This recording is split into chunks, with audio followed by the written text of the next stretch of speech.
SOP itu aturan tertulis menjalankan usaha mulai dari buka pintu sampai tutup pintu.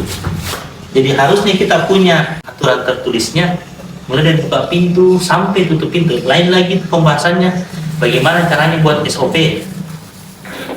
Sampai itu orang buat SOP biasanya mulai dari buka pintu dia tulis apa doanya. Kalau kita baca dulu doa ini. Jadi dikasih tahu sama pegawai setelah buka ini baru buka pakai tangan kanan. Setelah itu masuk pakai kaki kanan. Setelah baca lagi doa ini. Setelah itu bersihkan di daerah sini 15 menit. Setelah itu meja apa semua. Kalau ada customer apa yang dia ucapkan skripnya harusnya sudah sama, sudah lengkap semuanya. Ada yang luntur bu, atau selamat siang, ada yang bisa dibantu, ada yang luntur apa semuanya. Bu saya hitung dulu bu. Kalau dia bilang tidak usah dihitung, gambar stempel pakaian tidak dihitung, tidak menerima komplain. Karena dia yang bilang tidak usah dihitung, saya buru-buru. Kalau dia bilang dihitung, berarti hitung di depannya. Tapi kebanyakan orang kan tidak mau dihitung. Intinya tidak ada lagi masalah tentang kurang atau lebih. Karena begitu dia distempel, tidak ada urusan kurang atau lebihnya. Tapi kalau dia tidak mau distempel, ya berarti harus hitung di depannya. Hitung di depannya berarti kalau jumlahnya 50, kita tulis 50, kembalinya juga harus dihitung. Pak, kita hitung dulu di sini. Kalau meninggalkan di sini, tidak terima komplain, ya kan? Kalau dia hitung di depan, ya harus memang 50. Tapi kalau dia buru-buru dan kebanyakan semuanya buru-buru, ya jangan deh. Kalau kita tidak mau hitung, saya stempel dulu Pak. Dia tidak terima nilai komplain, iya kan? Berarti aman itu, dan itulah namanya SOP.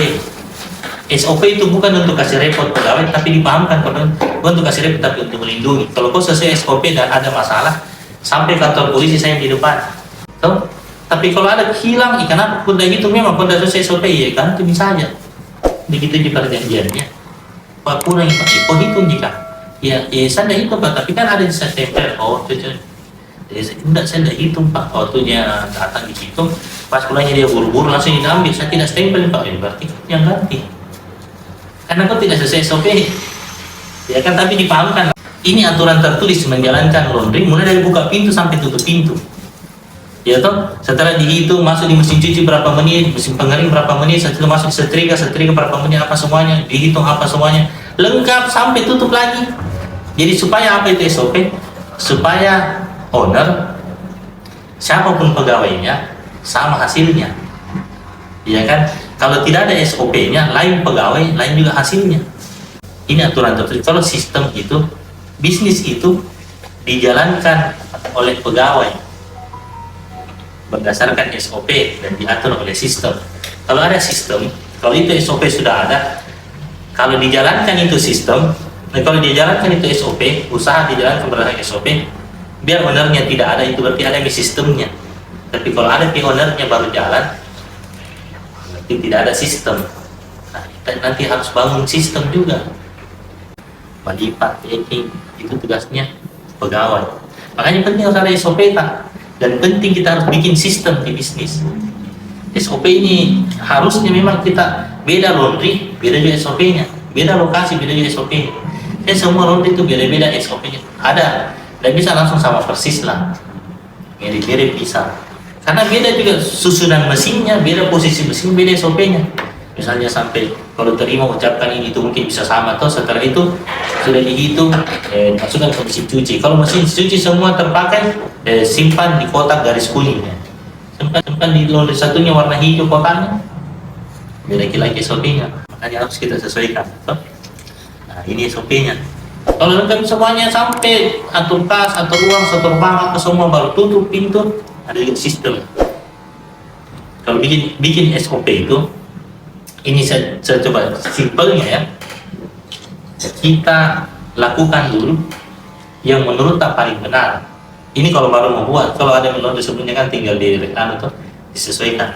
Kita lakukan dulu yang menurut tak paling benar, mulai buka pintu sampai tutup pintu. Setelah ini semua, oh ini bagusnya begini. Menurut kita ya, yang dari pengalaman tuh, setelah kita lakukan semua yang paling benar, yang menurut tak dari pengalaman tak, tulis semua yang kita lakukan. Tulis semua yang kita lakukan. Setelah tulis semua yang kita lakukan, yang kedua, coba lakukan hanya apa yang kita tulis. Kalau kita lakukan yang kita tulis, ternyata kita bisa mengerti, berarti ada yang SOP tak? Karena yang kita tulis itu semua yang kita lakukan yang menurut kita paling benar, baru lakukan berdasarkan yang kita tulis. Cuma jangan sampai kita saja baca tulisan kita tidak ngerti apa ini maksudnya ini yang saya tulis, lebih-lebih pegawai. Tapi kalau kita sudah bagi dulu toh, bagi itu SOP, berarti ada bagian untuk membuka bagaimana, setelah itu penerimaan bagaimana, terus operasional cuci keringkan, itu beda itu front setelah itu setrika lipat packing itu sendiri, setelah itu penerimaan dengan pengambilan, setelah ada keuangan beda-beda kayaknya. Kalau ini keuangannya mulai dari ini begini, kalau uang sudah segini harus disetor, atau setiap hari disetor, ataukah setiap minggu disetor, setorannya ada bukti anunya, dan ini uang berapa jumlahnya di aplikasi harus juga dipoto uangnya. Karena banyak juga kejadian di aplikasi benarnya, tapi pas di fisiknya, kenapa begini mana? Tidak tahu Pak. Begitu juga. Nah, ada beberapa kasus, karena tidak semuanya mau foto jumlahnya. Ada namanya case of name juga, ada stock of name. Berapa jumlahnya ini barang di sini harusnya ada semua. Kalau memang dia masih ada, harusnya ada barangnya. Jangan sampai ditulisnya masih ada barang, padahal keluar nih, berarti keluar itu barang terima uang, tapi di catatan tidak ada di barangnya. Di catatan masih ada barangnya, padahal fisiknya sebenarnya tidak ada. Nah, itu juga masalah, berarti ada kebocoran. Tapi kalaupun tidak di barang, di uang lagi. Jangan sampai ditulis di uang, ya coba ini catatan segini, uangnya segini aja. Ini sekali terakhir, kenapa uangnya tidak sama dengan catatan? Nah, ada beberapa kasir, tidak mungkin satu kasir 24 jam. Jadi barangnya yang diukur, uangnya juga diukur. Ada stock of name, ada cash of name. Jadi itu semua bagiannya dari SOP, lengkap semuanya. Tapi kalau mungkin simpel, bagusnya sih kalau kita buat sendiri. Pelajaran pentingnya, pengetahuan penting harus diketahui oleh pengusaha. Bukan mencuci atau mengeringkan, atau melipat, atau packing, atau bersihkan darah, apa semuanya. Itu tugasnya pegawai. Lebih penting kita tahu bagaimana buat SOP daripada menghilangkan noda. Karena itu tugas utama. Kalau jangan bisa semuanya, bukan juga dia belajar menghilangkan, terserah dia. Dia tuh jangan langsung menghilangkan noda yang kita anggap pelajaran penting. Itu SOP. Tulis yang kita lakukan apa yang kita tulis. Kalau bisa kita lakukan berdasarkan apa yang kita tulis, dan yang kita tulis itu berdasarkan pengalaman, itu yang paling benar. Jadi SOP kan tertulis toh. Tapi bagaimana ini SOP bisa menjadi sistem, bisa dijalankan meskipun tidak ada ownernya. Itu sih kan gitu di SOP. Kalau sistem, coba dulu toh supaya itu sistem bisa ada, bacakan dulu itu SOP ke pegawai, kasih paham.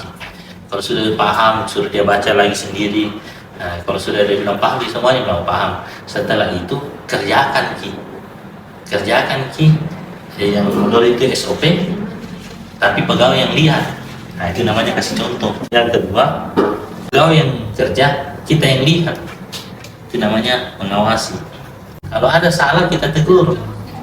Di salah itu harusnya kan begini, lihat ini SOP-nya. Ini ada salah ditegur, Kalau berulang kali ini ditegur, dikasih peringatan. Kalau kau ulangi lagi apa hukumannya? Iya toh?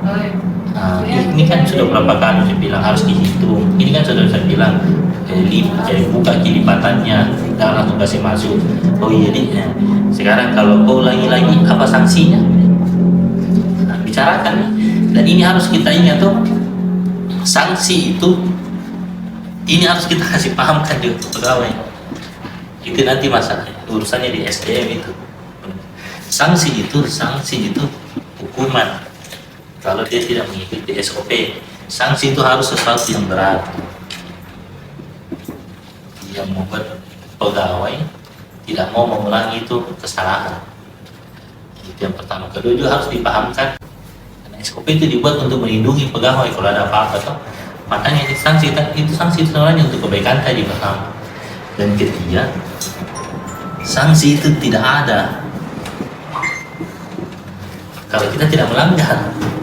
Jadi kalau kau takut dengan sanksi, karena pasti ada niat melanggar, jangan kau takut dengan sanksinya.